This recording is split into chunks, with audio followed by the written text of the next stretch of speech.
Jay, we are actually going to be going live right now via Facebook. So the meeting is now streaming live on Facebook.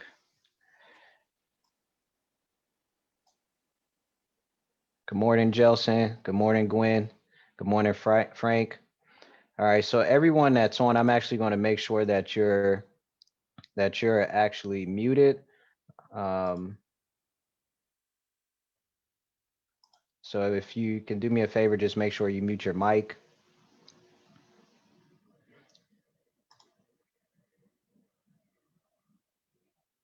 And I got to make MJ a co-host before I forget. Okay, MJ, you are a co-host. So let me know, MJ, if you have the option to be able to share your screen. Let's see here. It looks like I can. Yep. Okay, all right, perfect. So welcome everyone to Real Estate 101. I'm excited. I'm excited. And it's very fitting that this is Black History Month because I found out about a week and a half ago while doing an interview with MJ that during Black History Month for the last 6 years, she's actually been providing a lot of financial and real estate education. And we didn't really plan it that way that we would be doing this presentation today as well. So it's really fitting. But today we have Real Estate 101, which is it's actually a presentation. Today we're doing it in a seminar, virtual seminar format, but it's a educational workshop, educational seminar, educational presentation that was created by MJ and is going to be presented by MJ. MJ is a marketing expert and she's also a real estate expert. I would qualify her as an expert. She is experienced. She's an experienced multifamily real estate investor, and she owns several multifamily properties. We had the pleasure of sitting down with MJ a couple weeks ago to talk about her background and her growth through real estate investing and her growth professionally. And she was able to give us a lot of good information and a lot of good insight on real estate investing and multifamily real estate investing and managing investments and things like that. So I've seen a bit of the presentation that she's going to do today, and I'm really looking forward to it because I know it's going to be packed with a lot of information. Again, as we are moving along, I'll try not to stop MJ too much. MJ, just let me know how you want to break things up. If you need a break, if you need to grab a water, just let me know. Let me know how you want me to handle questions. Do you want me to handle questions as you go along? Do you want to kind of hold them to the end? Just let me know what you're comfortable with, and then based on that, that's how I'll proceed with asking questions as I see the questions come through. And then I'll basically be hands off. If I have any comment or question, I'll try to find an area to kind of jump in and just ask it, but I won't do too much interrupting as I don't want to interrupt your flow of presentation. So with that said, I'll ask MJ to just tell us a little bit more about herself that I didn't cover too much. And then MJ, when you're comfortable, you can go ahead and jump into your presentation. And while you're presenting, I'll actually start sharing the feed on my Facebook. And do me a favor, if anyone is watching this on Facebook, just like and share the video. We want to try to get the feed out to as many people as possible. So with that said, MJ. Awesome. Well, thank you so much, Kevin. I'm really excited for the opportunity just to share some of the things that I've learned along the way as a real estate investor. I am by no means perfect in what I do, but I have taken a lot of pitfalls along the way. And I think that it's always nice to be able to talk to someone who has been through some of the things that you're looking to go through and walk down a path that you're hoping to walk down. Excuse me. So, yeah, I will get a little bit more into my about me once I dive into the presentation, but I have been investing in real estate since 2012. I bought my first duplex at the end of 2012, and it was it was really just because I was tired of renting, and a friend had more or less talked me into getting a duplex, and I was fairly hesitant at first and was like, well, why would I get a duplex? That sounds, like a lot of work. And he basically said, well, if you buy a duplex, somebody else is going to be paying a majority of your mortgage. And, I was like in my like mid to late 20s. And I was like, cool, that means I can spend more money on beer and shopping and shoes and like all the other things that you want to blow money on in your 20s. And yeah, it was a really good experience. I had a really great realtor that I worked with to buy this property. And yeah, I just, after that, I actually ended up moving out of state about a year later, but I kept the property, and then I really kind of learned what cash flow was. And then I also bought 2 other properties while I lived out of state. I've since moved back to, I'm from Milwaukee, and I spent 7 years in Minneapolis. I'm now back in the Milwaukee area. And yeah, and I'm hoping to, I haven't decided if I'm going to buy another place in 2021, but it's definitely on the radar in the near-ish future. So yeah, so I'm just excited this morning to kind of share the journey of anyone who's really looking to get into real estate. When I started, I had no idea what I was doing. I was just kind of taking advice from friends.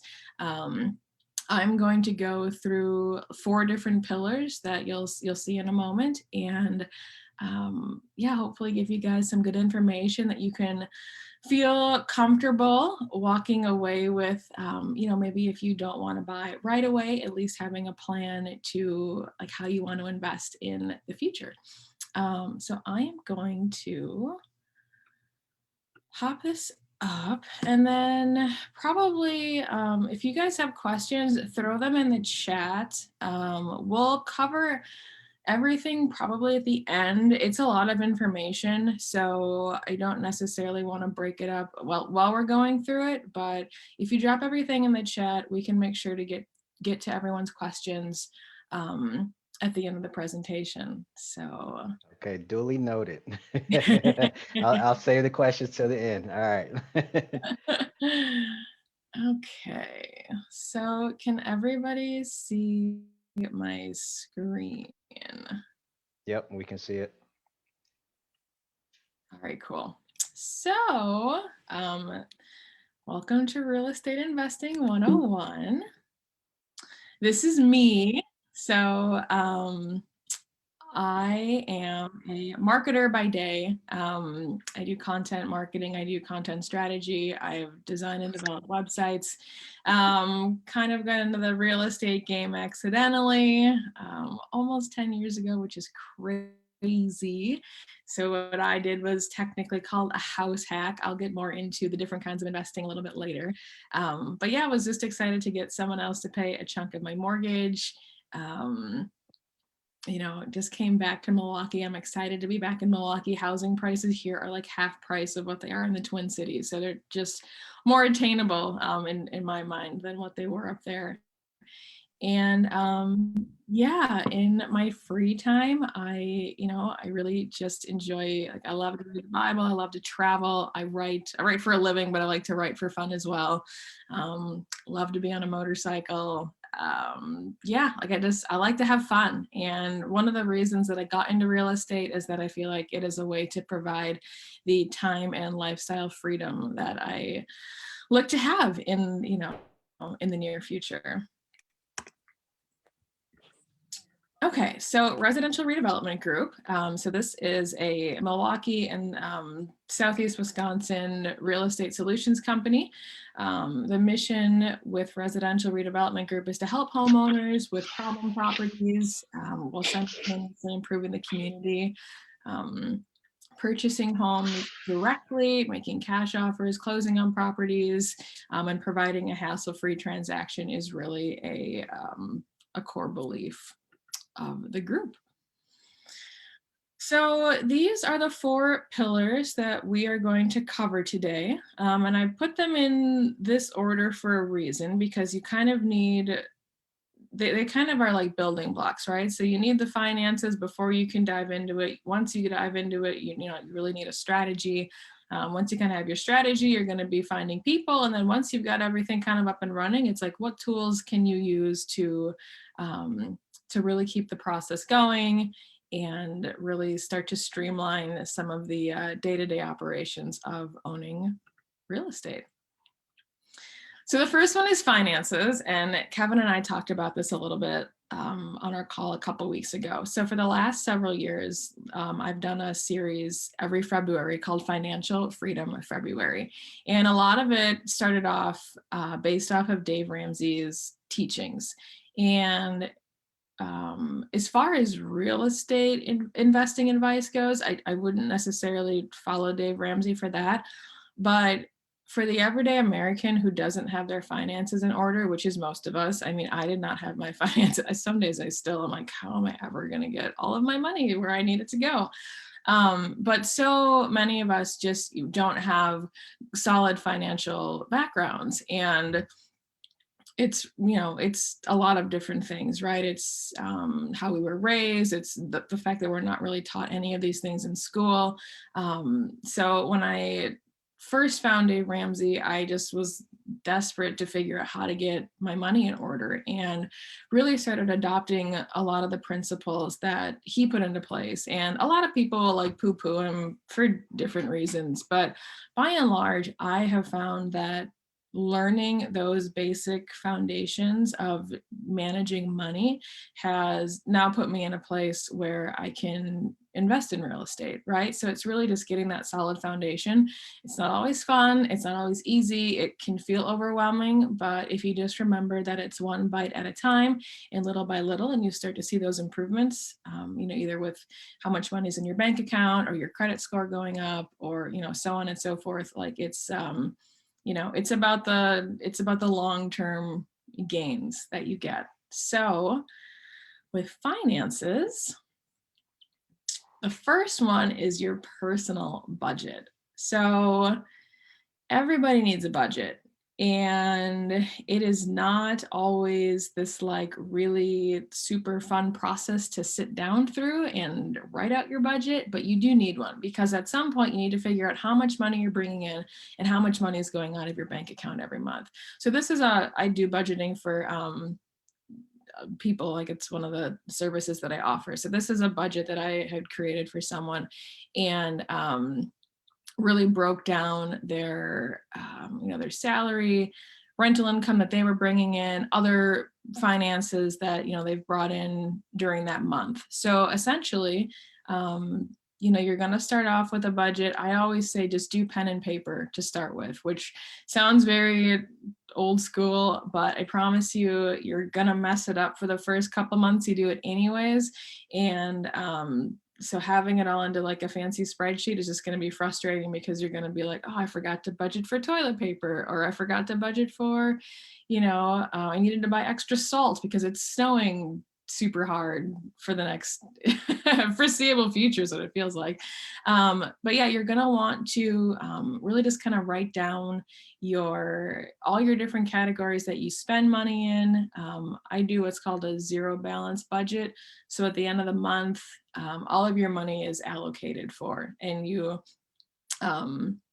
each of these different buckets would be filled, and you have what's called zero, even though you don't have $0 left because some of it's getting stashed away in different savings. Essentially, all the dollars have a home. Once you have your budget set in place, the next thing you're going to want to do is tackle your personal debt. And there's debates on like what's good debt and what's bad debt, but credit card debt would be something that's bad debt. Car debt would be bad debt. School loan debt, I mean, I think college is a racket. I say that as a college graduate. That's a whole nother topic I could talk on, but try to pay off your student loans as well. The interest rates aren't great, especially if you got them through the federal government. Some of those interest rates are like between 6 and 8%. So paying off your debt is going to be huge, mainly because you are going to want to have cash on hand and have money on hand as you're getting your finances in order. And then really, once you've got your debt paid off, you've got your budgeting kind of figured out, you're going to want to start saving up for a down payment for your first property. And there's several different ways. We'll get into strategies a little bit later, but there's a couple different ways you can get into real estate relatively inexpensively. The first one would be an FHA loan. Actually, the first property that I bought was with an FHA loan, and it's 3.5% down. There are some other stipulations that you need to qualify for those kind of loans, but by and large, it's a really great way to be able to get into a property at a fairly low down payment cost. And there are also, depending on really what's going on in the, in the world of mortgages, there's also some low down payment conventional loans around like 5%. But you would want to work with a mortgage lender to figure out what programs are available to you. Okay, so then financial planning, right? So we've kind of got this like picture of like, okay, we've got our budget, we're saving up for a down payment, but it's not just the immediate future, right? When you're financial planning, like you want to think about, hey, what are you going to be doing a year from now, 5 years from now, 20 years from now? What do you want that to look like?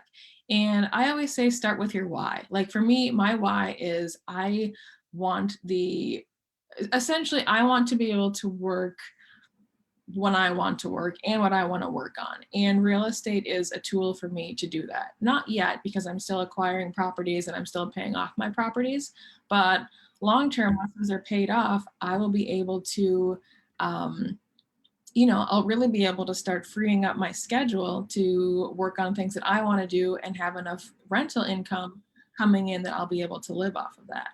So setting goals like I want to be debt free by this date, or I want to have X amount of streams of income, figuring out your passive versus your active income. So like passive income is, think real estate's kind of like a hybrid. It's, I wouldn't say it's completely passive, especially if you're self-managing. But in theory, it's passive income. Or things like stocks and bonds versus like active income, which is, working a job or contracting or things like that.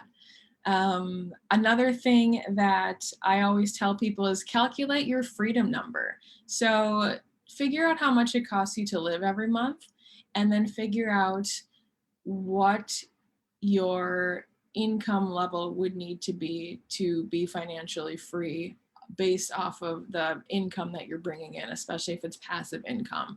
So I know people have different goals. Like some people want to, live in a big house or drive a fancy car. And that's great. Like I'm totally for that. Like totally just soak up the American dream for all that it is. But some people want the time freedom and don't necessarily need the big house, but they figure, hey, if I can work 20 hours a week and work on what I want to work on and maybe live in a smaller house and have lower expenses. So just figure out what that number looks like to you. It's going to be different for everybody. So it's just finding what that number is and what you can comfortably live off of. For me, I figured once my properties are paid off, I would bring in, with everything, my 3 properties, it'd be about like $5,000 a month after like everything is all paid for, like, expenses and property taxes and all that good stuff. And I could live off of that. I mean, my properties aren't paid off right now, so I'm not bringing in $5,000 a month, but when they are down the road, that's, I can easily live off of that amount of money.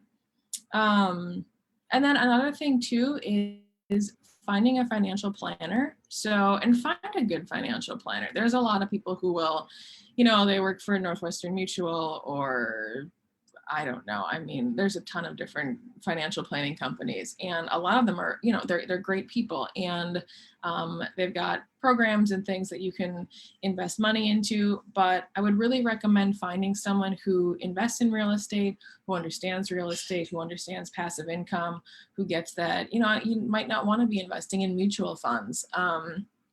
You should and you can, and it's definitely a great thing to do, but really finding someone who aligns with your goals, and don't be afraid to get recommendations, ask around, find someone who gets where you're coming from, because as we'll go into this later, people are going to be a key part of your real estate business. Okay, so cash flow. This kind of all ties into once you've actually acquired your property, once you've kind of got your real estate game started and in place, you are going to start having cash flow with your business, ideally. And if you're not totally sure how to analyze a property, that is something I know Kevin can definitely talk to you about that. I can talk to you about that, figuring out what your property is actually going to cash flow. But essentially, it's when your mortgage payments, all the different expenses that go with owning that property, if that is greater than the income that it brings in, that is your cash flow. And the cash flow quadrant was something that's really been made famous by Robert Kiyosaki. He authored this book, Rich Dad, Poor Dad, which once you get into the real estate circle, I feel like everyone has read that book at some point in time. But he does a really good job kind of talking about the cash flow quadrant and how to calculate your cash flow. So essentially it's going to look like this. And my friend and I, we always talk about this quadrant, right? So you have your employee, we call these zombies, you're doing mindless work, you're working for someone else, you don't have really any say in what you're doing, you're just putting in your hours and collecting that paycheck. And then we've got the self-employed. So you own a job, you don't necessarily have a job, but you own your job. Call those slaves. Business owners, those are the slave masters. These people are working for these people.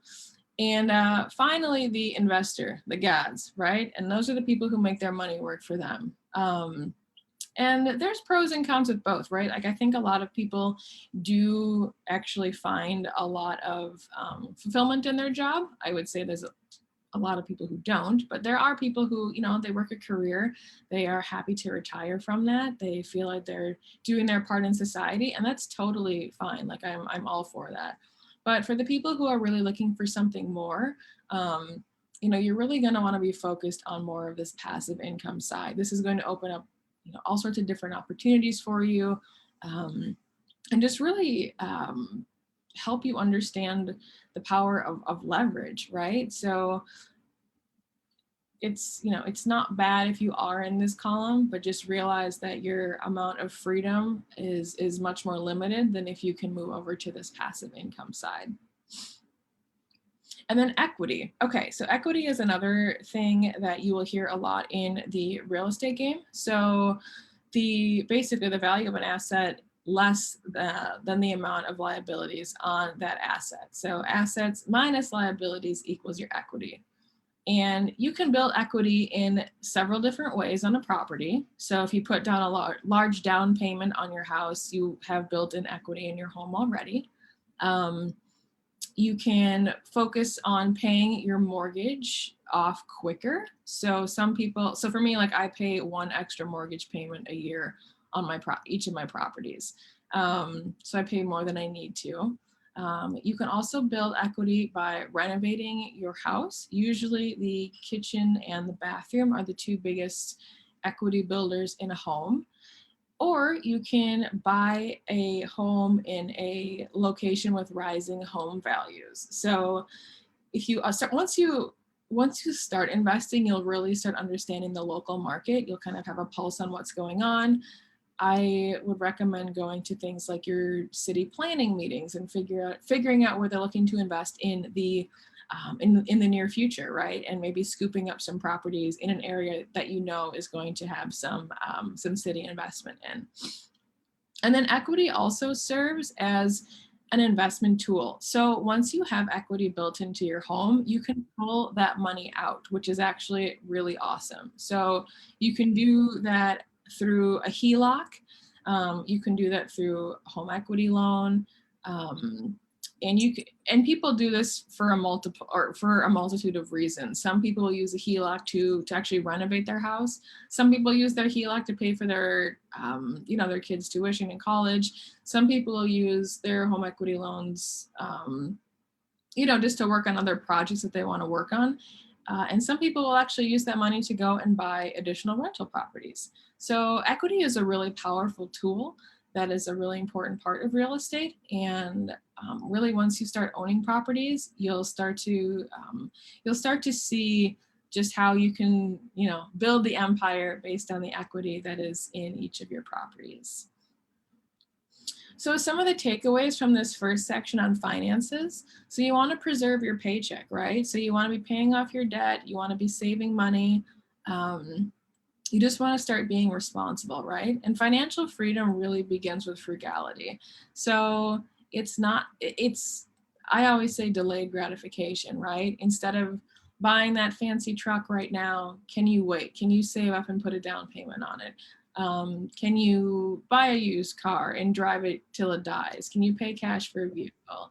Do you have to go to Starbucks every day, or can you brew coffee at home?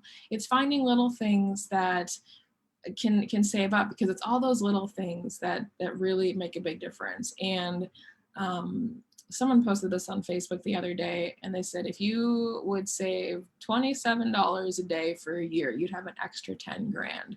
It also means if you spend $27 a day, you're blowing through 10 grand a year. So that's just something to keep in mind. One of my favorite little mottos is tell your money where to go instead of wondering where it went. And that comes with budgeting. Every dollar should have a home. You got to take control of your money, or you will constantly be wondering, hey, where did that go? And then again, we're thinking long-term, right? Real estate is definitely the long-term game. There is not a really like a quick fix in real estate. It's very much about not what's going to happen tomorrow. It's more what's happening 5, 10, 20 years from now. And then finally, just find those people who are going to help you prioritize your goals and can help you make those goals a reality. And we'll talk a little bit more about the people later, but really just, start surrounding yourself with people who can encourage you on your real estate journey, who you can go to with questions. And really just sort of help you build your empire if that's what you're looking to do. Okay, so moving on to pillar 2. So these are our strategies. With most forms of investing, there are multiple ways to dive in, right? You could do stocks and bonds. You could buy precious metals. You can, there's just so many different things that you can do. You could buy crypto. There's just multiple possibilities, right? And the same thing goes with real estate investing. For me, my niche is multifamilies. I really like duplexes. I would probably like to acquire a quad in the near-ish future, but that's sort of my wheelhouse. But there's a lot of other ways that you can invest in real estate, and I'm going to touch on a bunch of different ways that you can get started. And then I've also analyzed just kind of like the risk level, and we'll go through some of these together. Okay, so I always say that you should follow the FAR method. Go far when you're investing in real estate. So you need to be focused, you need to take action, and you need to understand your risk. And when you have those 3 things in mind, you're really able to build a strategy that's going to work for you. It's important to find a property that fits your goals, right? So people have different ideas. People who are flipping houses are looking for a way different property than someone who's looking for a long-term buy and hold, who is a completely different buyer than someone who is looking to buy an apartment complex, right? Like, so there's just a lot of different assets available to you, but you need to find the one that's really fitting into your long-term goals. Another thing, don't buy out of emotion. Kevin and I talked about this on our call together, and it's really important. Real estate is a numbers game 100%. So you need to buy your properties based on numbers and logic and not on emotion. And if the numbers make sense, great. Like that's a really good indicator that you're going down the right path for a good property. And if you're buying a house because you really love the paint color or the trim inside or how the kitchen looks, that's, those are nice to have, but don't let those emotions drive your purchase decisions. And then the other thing, and this is hard for me in other areas of my life. In real estate, I pretty much stay in this lane, but pick a strategy and master it before moving on to the next. So like I have my hands in a lot of different things and I have not mastered most of them. But in real estate, like I said, my strategy really is in duplexes and multifamily units. And I am far more concerned about being an expert in that field versus having my hands in a bunch of different things. Okay. So the first strategy that we're going to talk about is called house hacking. And this is what I did to get started. I honestly didn't even know it was called house hacking until years later. But essentially it is buying a house. So a duplex, it could technically be a single family home. But I always say duplex, triplex, or quad. And you would use a low down payment loan to get into the property, because it would be an owner occupied unit. So you could do an FHA loan as long as the property qualifies. And then you live in one unit and you rent out the other units. And now all of a sudden you're a landlord, which is super exciting and probably a little bit overwhelming at first. But you really start to learn about the local laws and ordinances. You'll learn about city planning. You'll learn about landlording. Here in Milwaukee, we have an excellent landlord program that the city actually puts on that I took years ago when I first bought my place. And it was just so helpful because they gave us this like big book that really kind of walked you through the different like code violations and, you know, how to screen your tenants and how to budget for things. And it was like a super awesome resource. So if your city offers something like that, I would highly recommend looking into it. And then two, if you do buy a quad or a duplex or a triplex and what I would recommend is you live in the worst unit, right? And you rent out the others. And while you're living in there, you do the repairs. So, you know, let's say you want to redo the bathroom or you want to redo the kitchen. You slowly start to fix those up. And then, you know, you're continuing to save your money because your tenants are paying a big chunk of your mortgage, meaning that, you know, it frees up money to either pay off other debt or, you know, to continue to make repairs to the property. And what's nice is that if you buy a house with an FHA loan, after a year, you can refinance and you can actually do this process all over again. So you would move out of the unit that you're in, you would get that rented out. And then you would, you'd want to buy a new property first so you have a place to move into. And then once you are able to move into that place, you would rent out your unit in your old house. And it's just a really cool way to start building up your portfolio of real estate and really just, learn the real estate business. Other people they will live in one unit, they'll fix it up. Then when a tenant's lease ends, they'll move into the unit that the tenant was in and then fix that place up. So there's a couple different strategies you can do with the house hacking strategy. So there are some benefits and there are some risks. Big pro is that your tenant is paying a big chunk of your mortgage. You also really learn how to manage people. You learn how to fix things or find contractors to help you fix things. A lot of times you can buy a property for less money, especially if you're buying something that you are, buying as a fixer-upper. And it creates an additional stream of income for you. But with any business, there's always risks as well. So there can be more work involved when you are, when you're fixing up a property. You also have to live with people. So if you're living in a duplex, you're going to have tenants, or a roommate. And then it's this fine line of balancing your personal and professional relationships, right? Because you're living in a place. It's also it's your business. You're dealing with tenants, you're dealing with other people.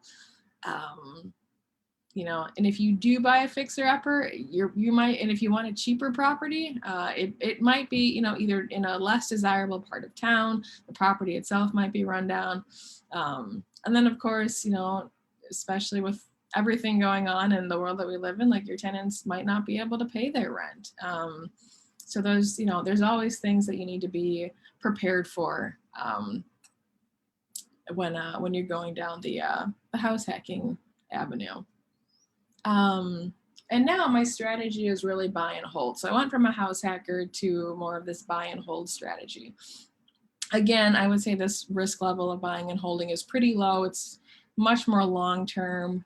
Essentially, it's an investment strategy where you buy an asset and you hold them for a long time. And the idea here is that your long-term returns are going to be worth withstanding the short-term market volatility. It's just kind of the principle of how people invest in stocks, right? The stock market goes up and down, it's sort of unpredictable, but the hope is that in the long run in the stock market that you're actually going to make some gains. So again, this is when you're, you're buying properties and you're just hanging on to them, right? And, you adjust accordingly as tenants move in and out, and you make upgrades as needed, but it's really more of this, this strategy, like you're going to get consistent cash flow. You're going to know the area. You're in it for the long haul. The biggest thing is that there are some cost savings. You have more favorable capital gains taxes versus when you flip. As far as buying and selling property, every time you have a transaction, there's just there's always that risk of human error. So when you hold on to something for a long time, you're not dealing with those transactional errors. And I always say, this is just the KISS method. It's keep it simple, stupid, right? You can automate this. If you're holding on to a property for 10, 20, 30 years, you're not really having to recreate the wheel every time. You start to get to know your properties pretty well. You know when things are going to need to be replaced. And it's just a way to kind of minimize headaches that can go into other parts of real estate investing. Some of the risks, like I said, it's similar to the stock market. Like you can't predict the market, right? Like we could have another housing crash. We don't know what tomorrow brings. And these are all basically the same, right? The principal risk, you just can't predict the market. And of course, like if you're holding on to something, you don't have the flexibility to go buy something else necessarily. Like you're kind of with it, and with all three of those, like it's really just dependent on the market, and none of us, the person who figures out how to control that they will rule the world. So that is just the biggest risk, I would say, with with the buy and hold strategy. Okay, so this is called the Berst strategy, and I would say this has become popularized mostly due to like things like HGTV and all these like flipping shows that you'll see. So as far as risk level goes, depending on your skill set, I would call this a medium risk. And what Berst stands for is it's buy, rehab, rent, refinance, repeat. And this is technically a subset of buy and hold because this will still stay in your portfolio. Most likely it's slightly different than what a flip would be. The financing is treated like you would flip it. A lot of times people will do, BRRRRs through things like private money, hard money. This is something where you could use a home equity loan. You could do a cash payment. The goal here is to buy a property that needs work, right? So you're going to rehab the property, you'll get it up to code, make it look nice, then you're going to get it rented out once you've got all the work on it done. And then you would refinance out of that loan that you initially had, and then you could do either a cash out refi and take that money to buy another property. There's different things you can do. And the big thing with this, this is really a numbers game. And once you rehab the property, like you need to buy low because you're not going to make money if you don't buy it at a low cost. Additionally, once you refinance, you need to make sure that you're going to be able to hopefully pull out some of that cash on a cash out refinance. And most banks on a on a rental property will only finance 75% loan to value. So that's something to really keep in mind if you're doing this strategy. So I don't necessarily recommend it right off the bat for investors. Um, Once you've got, a property or two under your belt, or if you already work in the trades and can do a lot of this work yourself, this is a good strategy. But it really is. I mean, the numbers are the most important part of the Berst strategy. So, like I said, you're going to want to buy that fixer upper. You do the essential repairs, get a good tenant in there, and then get that bank to refinance that loan for you, and then repeat the process and just keep building up your portfolio that way. The big benefits: you can get into a property with low or no money down. In a perfect world, this would give you some pretty high ROI. You would have a lot of equity to pull out of this house. And then since it's been recently renovated, it's got all these new bells and whistles, it's going to be ideally a really rentable unit. The big risks is that, if you're doing something like a hard money loan or private money, a lot of those loan terms aren't necessarily super favorable versus like a bank that's going to be a lot, more stable with their terms. Another risk, like I said, it might not appraise at the number that you needed to appraise at, and not be worth as much as you were hoping for. Another risk is just the seasonability. So you have to hold on to the property for X amount of time before you can actually refinance out of it. And there are holding costs associated with that.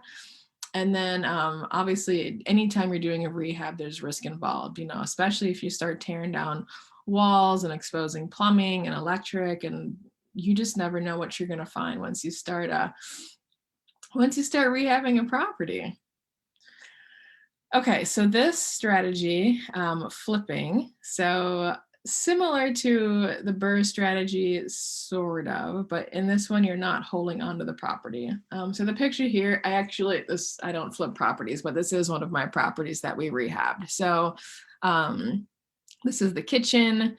You can see what it looked like before with the blue wall and the weird tile and it was a hot mess. And this is what it looks like now. It's got a nice wood floor, painted it green, put in a new countertop. Turned out pretty nice. I would say flipping is definitely a high risk form of investing. It's basically when you buy a property with the intention to fix it up. You put in value adds like, new kitchen, new bathroom, just do upgrades. And then you can also buy a house that is in a market that is up and coming. So you buy it in a market where property values are depressed, but you think that in the short term, there's going to be a big rise in those property values. So you would hold on to it in the shorter term with the idea to sell it once those property values go up. The big things here are going to be the price of the property, the condition of the market, the condition of the home itself, your credit score, which is going to play into real estate investing quite a lot, and then your timeline, right? Because when you're doing a flip, every day is costing you money because every day there's holding costs with the property. But with things that have more risk, there's also more rewards. So one of the benefits of flipping houses is that you really do have a potential to make a pretty large profit on a property.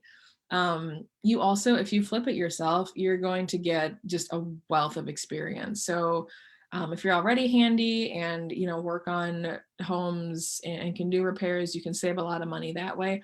But it will also teach you how to work with construction crews and how to manage people and time and budgets and all sort of things. If you do the rehab yourself, obviously you are going to save money. That's a big benefit. You also are going to get just a ton of market insight because you'll start to understand the neighborhood really well, the homes in the area. And then the really cool thing about flipping is that, a lot of times you're taking a house that is maybe not in disrepair, but just, in a state where you walk in and you're like, wow, I see so much potential in this place. And then you actually bring that potential to life. So that's a really cool Yeah, that's like a really cool benefit of flipping houses.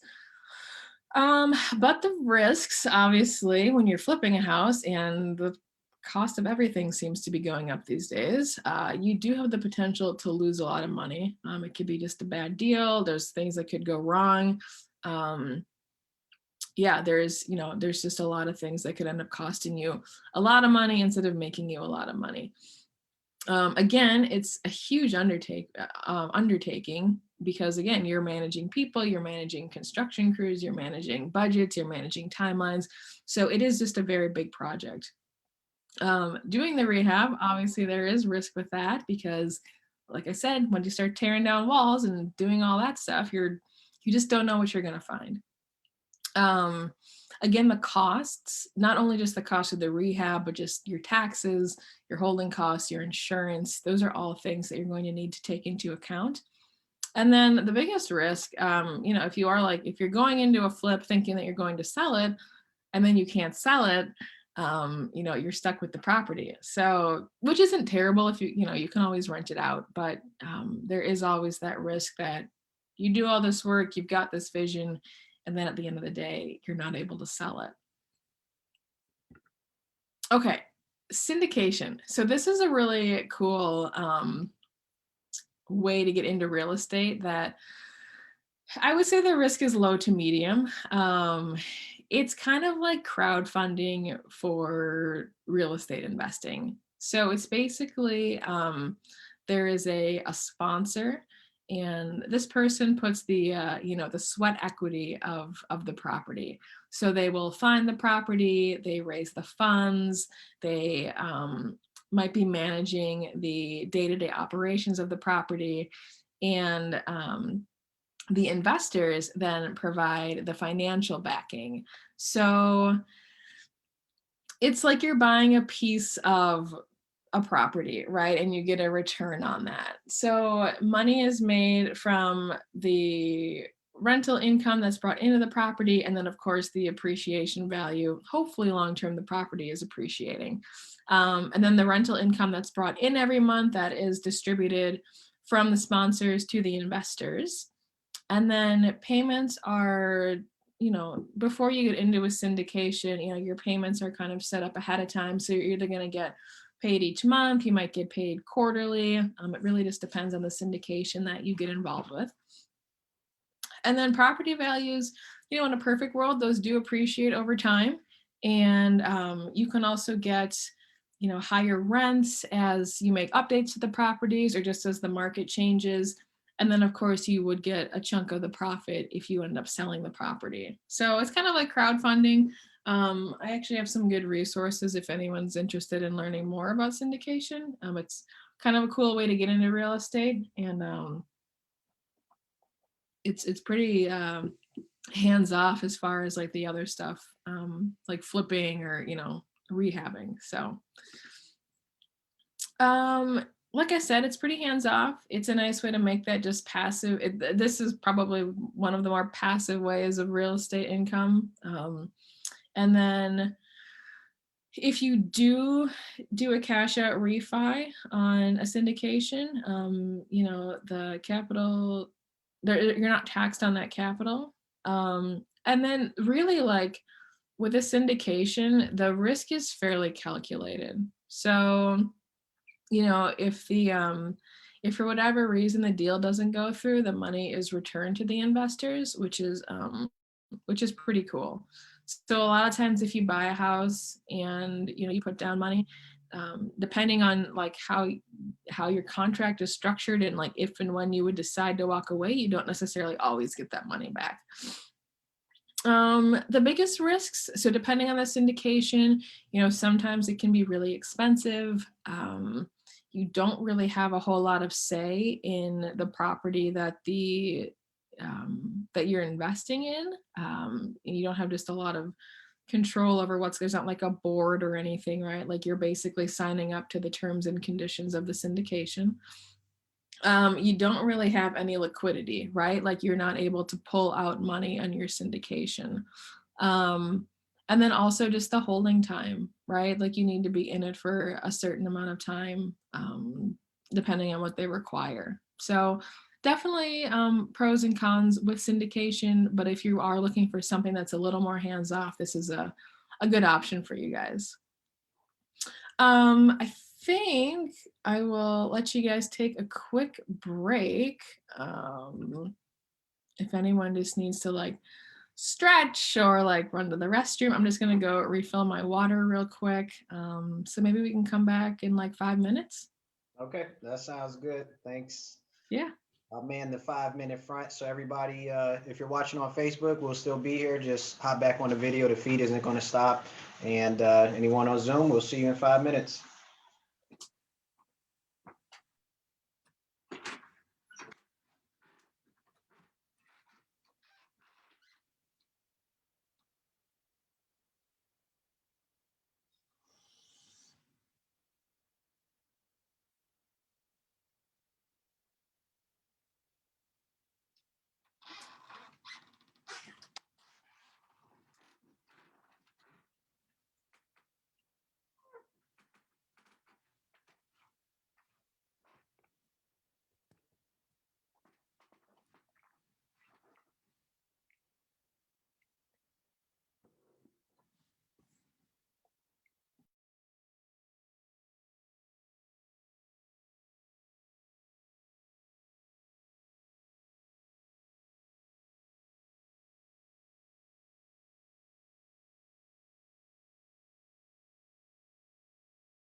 And just a quick reminder for anybody who's watching on Facebook, we are on a quick 5 minute break, so we'll be back in a couple minutes. And just a quick reminder for anybody.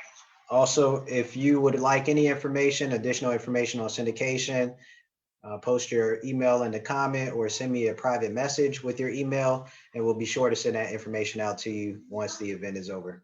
All right, thanks for joining.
All right, she's back.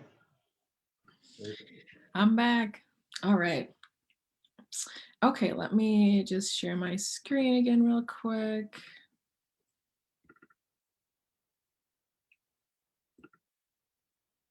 Okay, so this is probably my favorite slide because real estate is it's such a people business. And I guess I knew that when I started, but now I know that fully. And it's just been such a cool experience. I mean, one, it's connected me to people like Kevin, who, lives a gazillion miles away from me, but like here we are today doing this really cool class together, which is super exciting.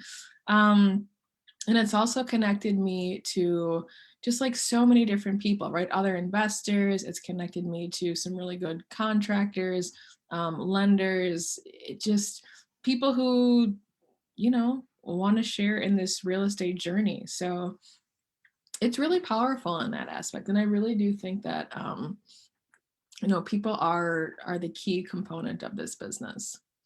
Okay.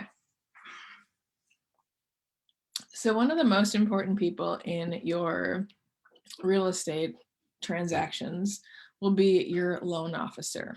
So a loan officer, this is a person who works at a financial institution.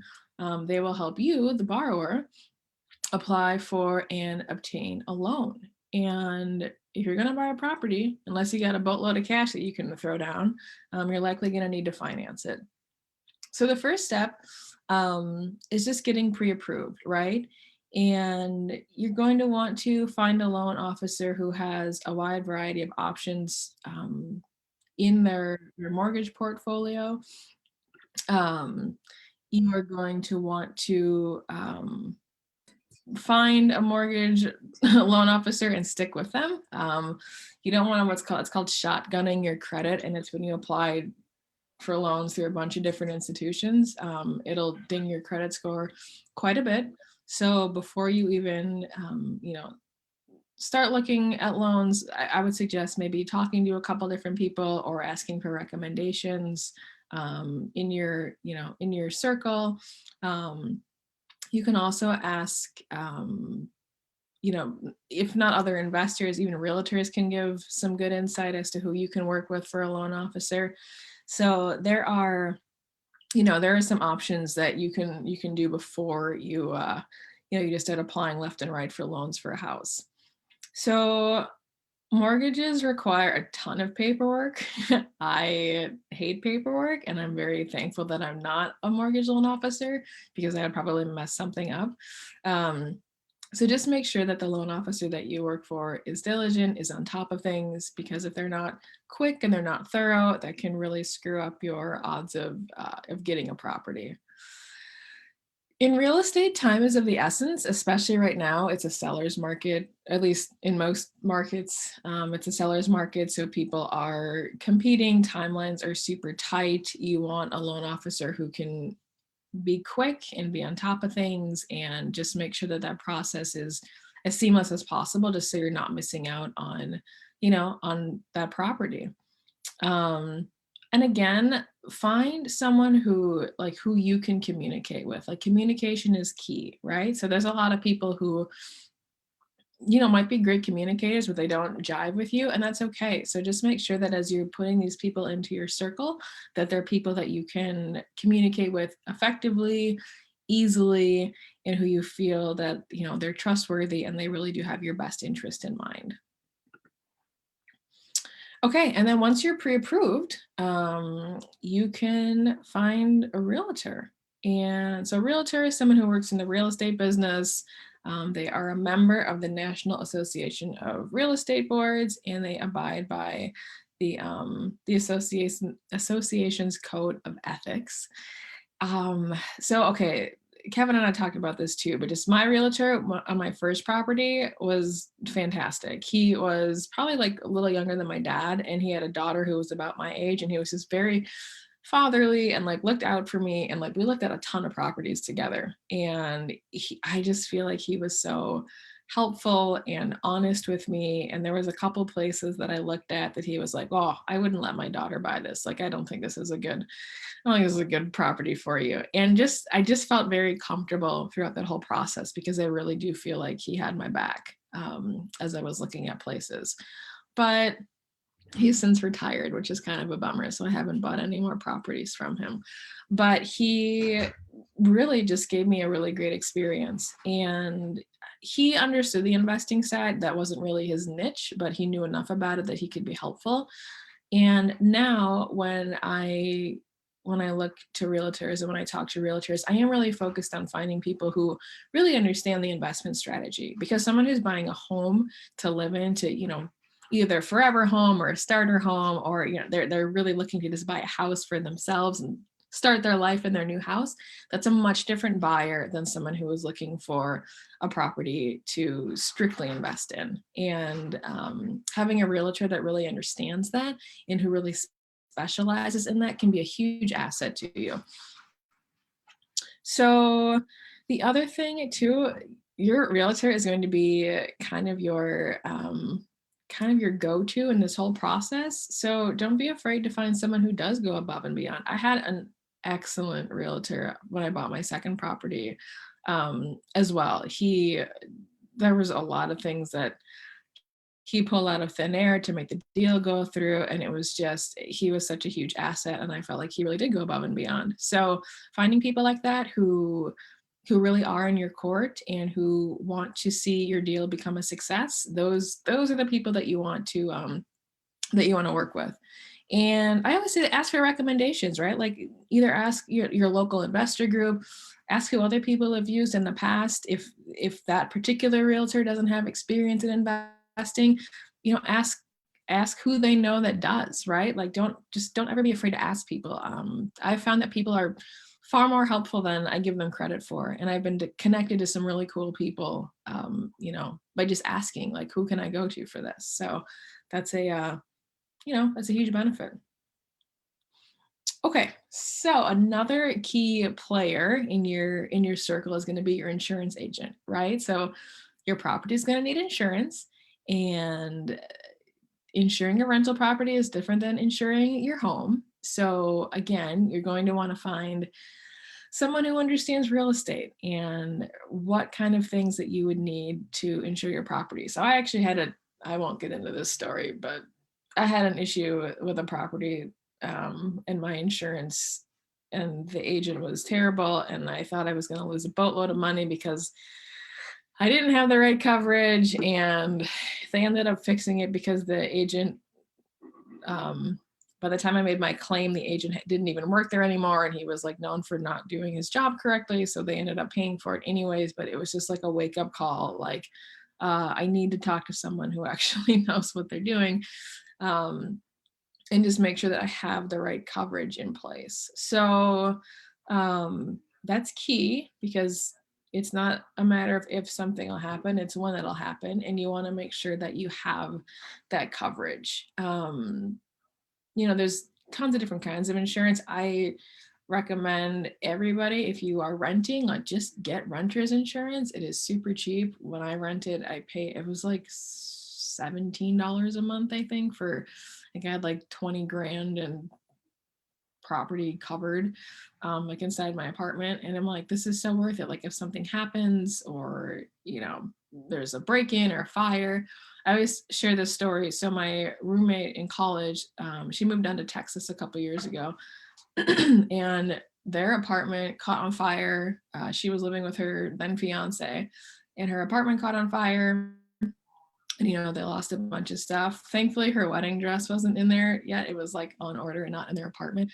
But, they had renter's insurance, so they were able to recoup a lot of that stuff. But you just never know, right? And it was a fire that started in someone else's unit that impacted them. So you're not necessarily getting it because you're going to be negligent. It's more or less protecting you from other people doing stupid stuff.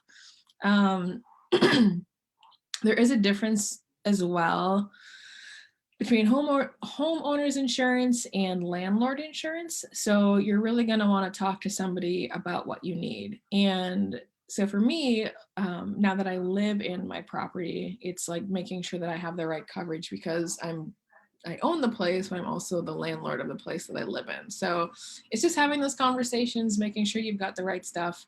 It's a really important piece of your business, because if you don't have the right insurance, you can lose a lot of things really quickly. Okay.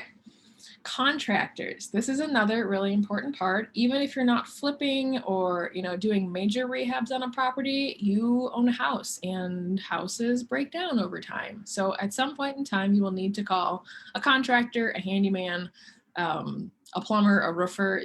You'll need to contact somebody who can fix your house, unless you're super handy and you do all the work yourself. I'm somewhat handy, but I still pay people to do most of the stuff. So you're going to want someone who, works for you, is a good human and shows up when they say they're going to, is, not trying to rip you off, who is honest, who's knowledgeable. There's a ton of different ways to find contractors. Referrals, I think, are always great. Most of my best contractors I've gotten through referrals, but there's Angie's List, there's Craigslist. Honestly, I cannot tell you how many contractors I've met just in Home Depot. There's a Home Depot right by where I live, and that's usually where I go. Menards, Lowe's, wherever you go, right? They're usually there early during the day, they get there early, or they'll, they'll be stopping back like mid-afternoon, early afternoon to pick up more stuff. But a lot of those guys are super knowledgeable, and just get a business card and give them a call and sit down with them, figure out if they're, if they're a good fit. This one is the considering using professionals. So so the place that I live in right now, it's the third property that I bought. And I rehabbed the upstairs last winter. I mean, I took it down to the studs in the kitchen and the bathroom. And I hired a plumber I took out an old farm sink and, did some stuff in the bathroom, and was basically like, I drywalled the place and I put in the flooring and I hung the cabinets. I can do that stuff. But there are certain things that I don't want to touch. Plumbing being a big one, HVAC is another one, electrical is another one. And it's not that those things, like plumbing is not super hard. Electrical is not super hard. Like once you actually start looking at the wires and you have like a basic knowledge, it's not that it's super challenging, but it's that if I would mess something up, especially with electrical, I don't want to get electrocuted. But the money that you save doing it yourself could end up costing you a lot more in the long run. And sometimes it just makes sense to spend the extra money on a good contractor for some of those like really important, I call them like the bones of the house, just to make sure that those are done correctly. Because if you don't do it right, it's going to cost you a lot more money down the road when you're trying to fix damages from that. And then another thing too, I mean, everything's negotiable. You'll learn that a lot in real estate, right? Like, you can ask for cash discounts. A lot of people will give you discounts if you pay for cash. A lot of places will finance things for you. It's just working on working on those terms and figuring out how you can make sure you get the work done and that you are able to pay your contractor in a timely fashion. Okay, so this one is probably the one that you'll hear the most about as a landlord, and that would be your tenants. So that's someone who rents or leases a place from you, the landlord. And depending on where you live, I mean, there are there are all sorts of different laws on occupancy, really a lot of things. It's really important that you know those things, and just like that your ordinances, your laws, your responsibilities. Certain states are far more tenant friendly than landlord friendly. So when you are investing, that's something to keep in mind. Just knowing the laws of your state and which way they tend to lean. Wisconsin is actually a pretty pro landlord state, which is kind of nice. We've got some laws on the books that don't exist in other places that I think really favor the landlord, which is kind of nice. Screening your tenants is probably the most important thing you'll do. And these are the people who are going to be living in your home, right? Like they're in there, that's their place, they're paying their rent to you. You want to make sure that they are credible. You want to make sure that they are not going to destroy the place. You're going to want to make sure that they are employed. You're going to want to make sure that they're not criminals. There's just a lot of things that you're going to want to check, and watch for red flags too, right? Because I always say that people who are trying to move in a hurry, that's a red flag. People who want to pay for the whole year up front, I know that's really tempting for a lot of people. Like, oh, I'm going to get this big amount of money and they're going to pay me for the full year. That's a red flag, in my opinion. There's just a lot of things that you want to do, because essentially, like, your property is an asset and you want to protect it, right? So you want to make sure that there are things in place to do that are protecting you from, financial damage. One important thing to remember, like, discrimination is illegal. Like, you can't just discriminate on really like anything, like race, or like how many kids someone has, or there's a laundry list of things you cannot discriminate for. And don't do it, because you will get caught, and then they can take you to court and they will sue you and they'll probably win. And it's just a big, costly thing that you just don't want to be involved with. So again, make sure that you know the laws. And even when you're advertising things, like, you can't say things like, not renting to families with children, right? Like, you you can't say those things in your advertisements. So it's really important that you just know and understand those things, and that you're when you're screening out your tenants, that you're screening out on legal things and not illegal things.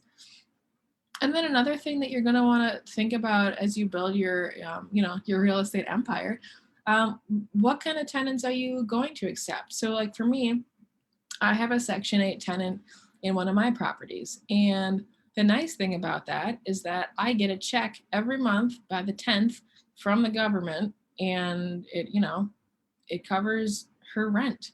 And I never have to worry about hunting it down or chasing her down for money. It just shows up in my mailbox, and it's really nice. And she's a good tenant. Again, like, I screened her. I made sure that, she met my screening criteria, and she takes good care of the place, right? And I'm already paying in taxes to the government, which I'm sure a chunk of that is going towards some rental assistance program somewhere. So for me, it's just getting that chunk of my tax dollars back, right? And I think, I don't know what's going to happen in the future, but I do think that the market is reaching a state of potential volatility, and Section 8 is a good way to make sure that I am going to get that rent paid every month. So for me, it makes sense. It's not going to make sense for everybody, but it is, it's just another tool in your tool belt of real estate. Okay, the next person is going to be your accountant. And it's tax season, right? So this is someone who's going to audit and inspect all of your financial records, and then prepare your, prepare your tax returns for you. So depending on how you file, there's a couple different options, right? You can do a business for all of your investments. You can hold all your properties in an LLC. You can have an S corp, or you can own them individually. There's pros and cons to both. And then you're really going to want to find a tracking system for all of your expenses, right? How much profit you brought in, like through your rent, what kind of losses you had through repairs. Find an accountant that understands investing in real estate. And again, you can save money doing your own taxes, but you also might miss out on different credits that are available to you.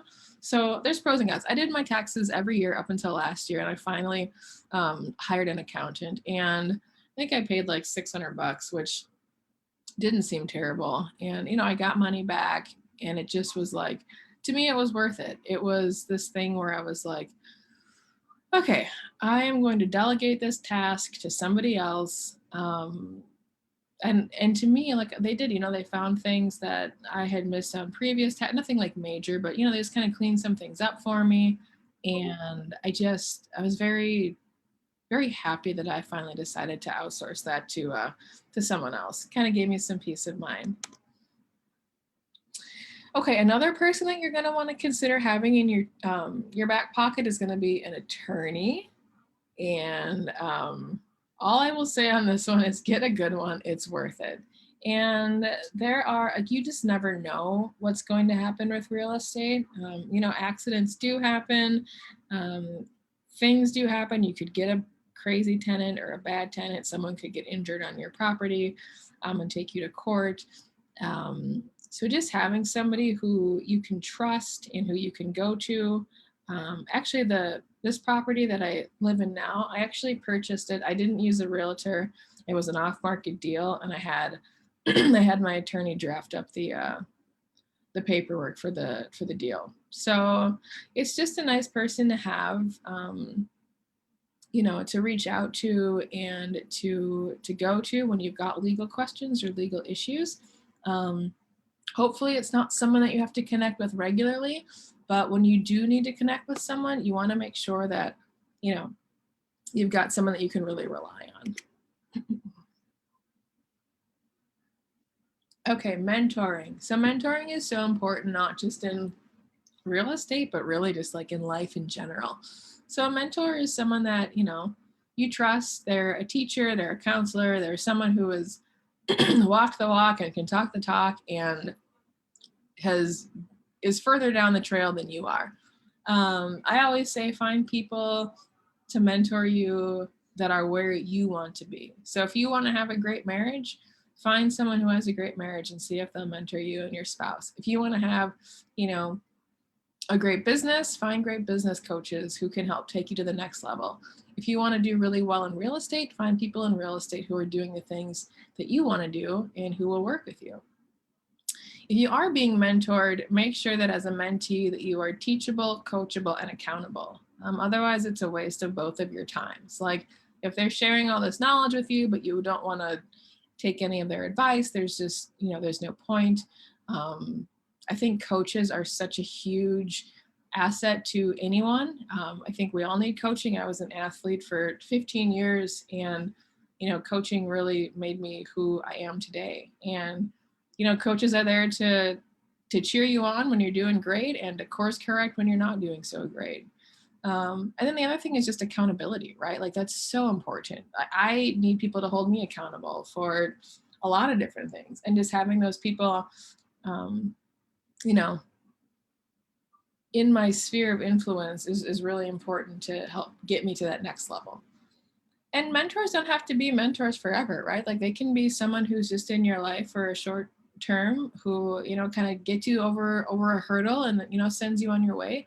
Or it can be a lifelong relationship of someone who really like is your confidant, who you trust in, who really just wants to see you grow in all the different things that you're doing. And mentors, we always think of like mentors being like older than us, and that's not always the case. I also think some of my mentors, you know, they'll always say, wow, like I learned a lot from you too. And it really should be like a symbiotic relationship where you guys are gaining something from each other. So yeah, I think mentoring is just a really important thing, not just in your real estate business, but also just in life. Okay, this is the final pillar, and this is all of the different tools that I would recommend in really kind of putting your real estate business together. So the first one, this seems so silly, right? Because we all have one like attached to us at all times in our phone, but a calculator. And real estate, besides being a people business, is a numbers business. There are just so many times where you are going to need a calculator that you'll just be shocked at how much you're actually like plugging away numbers and figuring out costs and analyzing deals, or, you know, figuring out how much tile you need for a backsplash. And there's just, you need it constantly in real estate. So thankfully, most of us are just carrying one around with us all the time. So it's easily accessible, but it is a really important tool to have. One thing that, you know, people ask, like, well, if I'm looking at a property, how do I know, like, right off the bat if it's going to be a good deal or not? And this is a very rudimentary tool, and I will say it's not foolproof by any means. But the 1% rule is something that, you know, is talked about a lot in real estate. And essentially, if you buy a property for $140,000, you should be able to get 1% of that when you rent it out. So you should be able to get $1,400 a month in rent. And there's a lot of other things that go into it, but it's just sort of this like basic preliminary way to look at a property really quickly right off the bat. So keep that in mind, as you're looking at deals and looking at properties. And it's just, like I said, it's not foolproof by any means, but it can help give you a baseline for what you're looking at. You're going to want to come up with a cash flow calculator, figuring out how much money you're actually cash flowing each month. You're going to want to come up with a rehab calculator, figuring out how much things are going to cost you when you're doing repairs to a property. And then of course you're going to want to figure out your what is your actual ROI on your investment. So those are all things that you'll need your calculator for to just to make sure that your business is working for you. Okay, another thing, and we've talked about this a little bit, is your budget. So not only should you have a personal budget, you should really have a budget for your business, because you're having money come in and out. You're going to need this for your taxes at the end of the year. But all of this starts, in my opinion, with a personal budget. So you need to have your finances in order before you really start investing in real estate, because if you don't know how to manage money in your personal life, it's going to be really hard to manage money in your business. And I always say, like, it will become second nature to you. Not right off the bat. It's not going to be super easy initially, but it will become something where you're like, oh yeah, this is how much money I spend a month on gas. This is how much my bills for, my heat and electric are. And there's just things that start to make sense over time. And then you're able to incorporate those into your actual, into your business, right? You're going to start realizing, like, oh yeah, I've got a budget this month for, I'm going to repair the washer in the basement or something like that, right? There's always something that's going to add up. It also helps you budget for like longer term things. Like, I know I need to put a new roof on one of my properties in probably the next like 5 years. So starting to save up for that and figuring out what that's going to look like. But this is such an important tool, because it's literally a lifelong thing. It's never going away. You're going to be managing money until the day that you are no longer on the earth. So the sooner you do it, the sooner you can get it working and up and running, the better off you'll be with your finances overall. Okay, another tool is rent collection. So once you're a landlord, you're going to need to decide, how do I actually want to get paid, right? Like that's an important thing, because the bank is going to come knocking for that mortgage, and you're going to want to have money in your account to pay the bank. So there's a lot of different ways. I mean, whatever, cash is king is such a cliche statement, but these days, I mean, you can do a lot of things digitally. There is a program that I like. It's called Cozy. It's COZY.com. And that's how I have my tenants pay their rent. It just gets deducted out of their checking account and put into mine each month, which is really nice. And then the way that you collect your rent, you want to write that in your lease. So, I still take cash from one of my tenants, which is fine, but it's just figuring out what works best for you and for them, and just make sure that that's written down.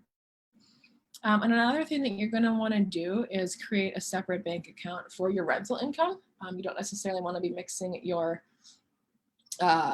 personal finances with your rental income. So you can either talk to your bank and creating a separate checking account, or you can, bank at a different bank if that makes more sense. Like, you'll just figure out systems that work best for you, and yeah, just make sure that you're collecting that rent and paying that mortgage each month. Okay, I'm a big book nerd, so I like to read all sorts of different kinds of books, but here are some of my favorites as far as real estate investing goes.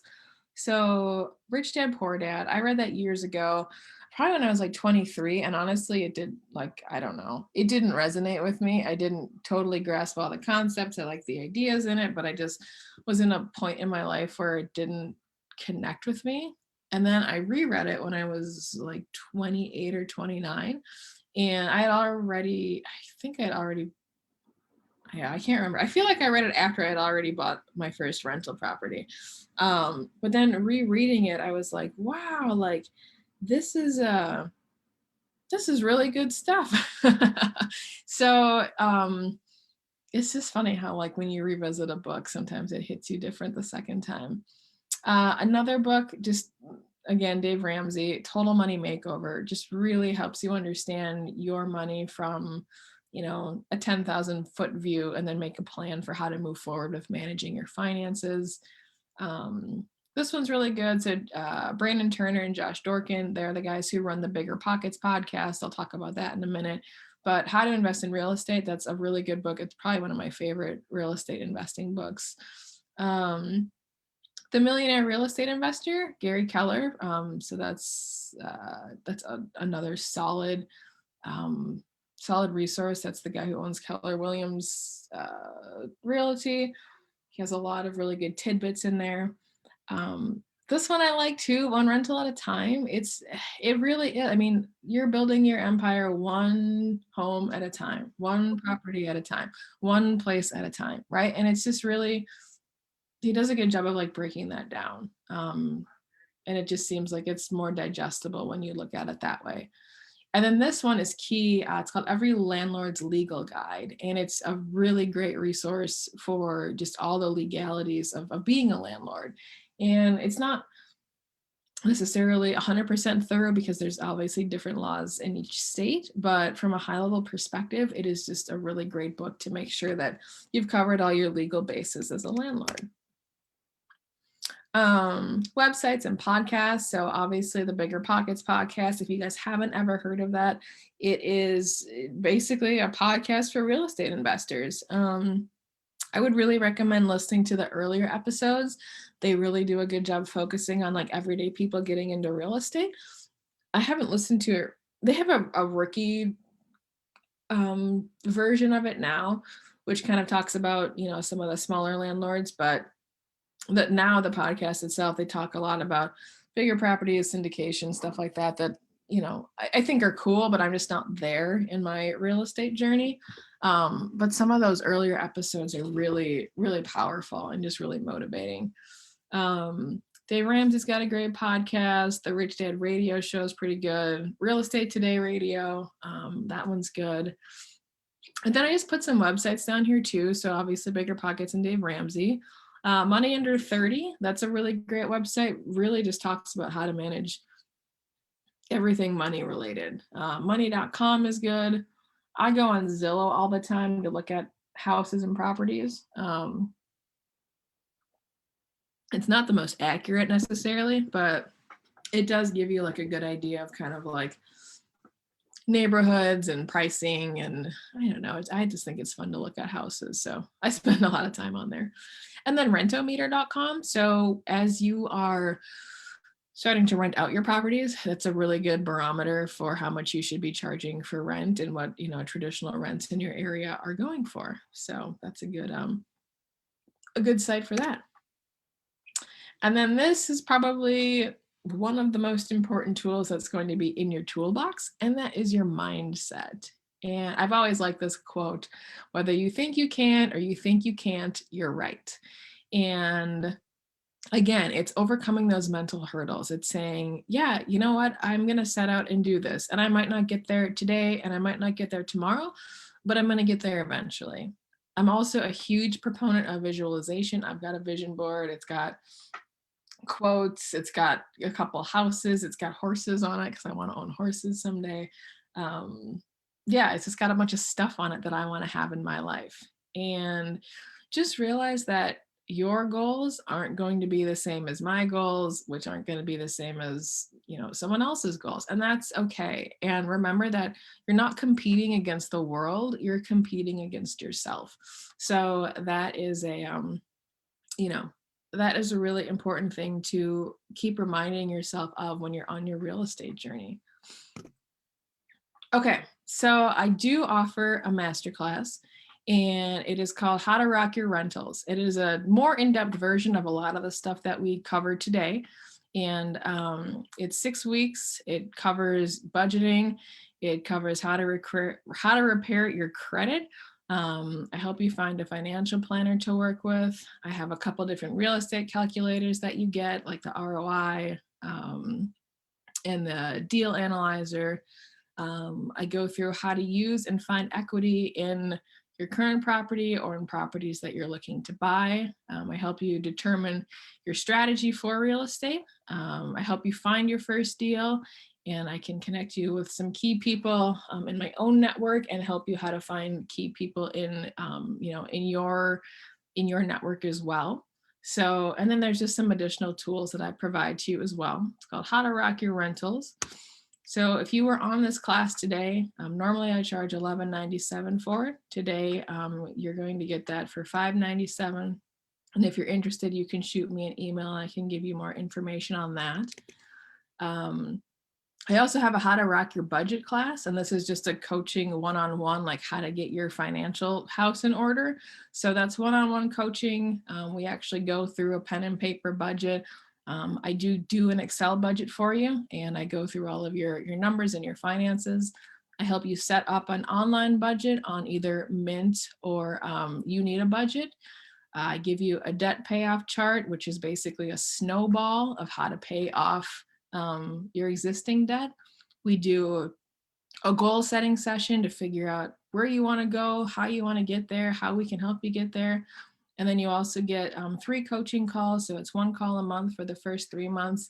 And then I also do just a 6-month checkup on you to see how you're doing and really make sure that you're reaching some of those goals. So like this is like the stuff that you would get. So you would get this budget that's customized to you and your financial situation. We do this debt snowball method. We write down all of your debts. We total everything up, figure out how much you owe, and kind of come up with a plan on how long it's going to take you to pay that off. So normally that one's $79, and today for being on this call, it's $49. And yeah, so I just want to thank everybody for taking the time and hopping on. And I would love to open it up for questions. All right, perfect, MJ. Quick question. Did you include your contact information? I will put it in the chat. Okay. Yeah, make sure you put it in the chat and I can post it to the Facebook feed as well. We definitely want people to be able to contact you if they are interested in taking either of your classes. But absolutely. Thanks for such a thorough and in-depth presentation. We had, if anyone's watching on Facebook, please go ahead and put your questions in the comments. I know we had one question about how do you basically get started with multifamily investing in the state of New York. And I think we covered a lot of that. As far as location specific, essentially the process is essentially the same all around the country. You first want to start with assessing your finances. You want to start assessing your credit. You want to start building your team. You want to reach out to a lender. You want to reach out to a realtor, and those 2 people and that 3-step process is really what'll get the ball rolling for you. And like I said, it's going to be the same anywhere, but of course you want to reach out and find a lender or a realtor that's specific to your area. As far as the New York area, depending on where you are, I've got some realtor contacts in New York. I don't know if MJ does, but if she does, she can help you as well. And then let's see, did we have any questions in the Zoom chat? We did have a couple people who were interested in receiving more information on syndication. So we have their emails for that. And then just looking, all right, anybody, if you have any questions, let us know. Remember, there is no such thing as a dumb question. And let me post your information. We'll give it another minute. If we don't have any questions, I'm going to post MJ's email on the Facebook feed.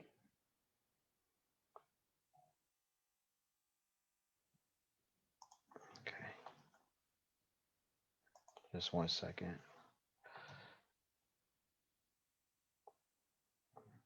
Questions going once. Questions. Questions going twice. Oh, I see one. Let's see. Because if I have I'm a lot of student loan debt, I'm sorry, that one was mine. Can I talk on here? yeah, I'm a please. slow typer. I'm sorry. Fine. Yeah, that one was mine. I have a lot of student loan debt, and I'm currently going through like a transition with my job so I can, earn more money, blah blah blah blah. And so I was wondering, and I'm also like really young, so still living with my parents, just graduated with my master's, like all that stuff. So Yes. I'm wondering like um where can I start off? Because again, I live with my parents. I don't own any property or anything like that. Like, what's my first step? So, okay, the fact that you're living with your parents is super smart. And I know like people like, oh, I can't believe you still live with mom and dad. Like, why don't you have your own place? Blah, blah, blah. But like, if I could go back and like, I'm 35 now and I didn't move out till I was 20 or 21. I stayed at home and then I moved out. But living at home is a huge way to save money. Like if you have that opportunity to like take full advantage of it. I mean, if your parents are charging you some sort of rent, it's probably still going to be significantly cheaper than if you would go and, rent a place on your own. So the fact that you're doing that right off the bat, I mean, that's huge. So congrats, like you're taking a good step and you might not even know it, but that's actually a really smart decision. I think the next thing for you, like I'm such a huge proponent of budgeting that it will change your life. It gives you just a big picture of kind of where you're at and then help you figure out where you want to go. So I really would recommend figuring out your budget, figuring out, all of your debts, obviously like student loan debt. Girl, I paid off like, I have $2,900 left on my student loan bill, which was 47 grand when I graduated. And that was in 2011. It's not fun to pay off, but it feels good when you start to chip away at that. I really recommend what's called the debt snowball. So that's a Dave Ramsey thing. He's a big proponent of that. But essentially, you list out all the debts that you have from the lowest dollar amount up to the highest dollar amount. And each month you make payments and you cross them off as you go. And you might not pay off one month, but you lower the balance on your credit card, or you lower the balance on money that you owe to somebody, right? And you just chip away slowly but surely. And it doesn't happen overnight. I think that's something to stress too. Like it's not this like thing that just happens it's kind of like if you're on a diet, right? Or if you're trying to build muscle mass, right? It doesn't happen. Like you've got to put in the work, you've got to be consistent, you've got to be diligent.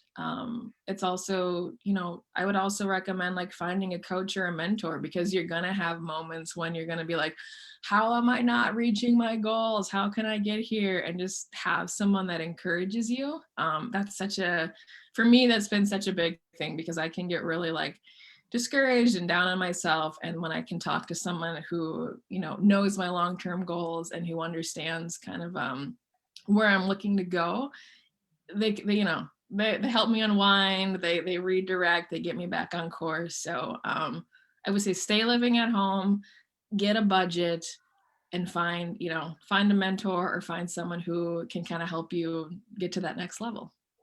And quick question, do my loans have to be at zero balance before I can start doing real estate investment, or not No, really? no. Okay. You can so your credit score, and there's this debate on like, so if you follow Dave Ramsey, he's very much against credit scores, and for multiple reasons that I won't get into. But if you are going to invest in real estate, your credit score is going to be a really big thing. So creditkarma.com, it's a free resource. They allow you to pull, technically the credit bureaus allow you to pull your credit score, I think it's once a year, without, dinging your credit report, and just see where you're at, right? Because I bought my first place and I still probably owed like 40 grand in student loan debt, and I had a car loan. Like it was just like, I'm like, why are you giving me money to buy a house, right? But You don't need to be debt free to, to take out a mortgage on a property.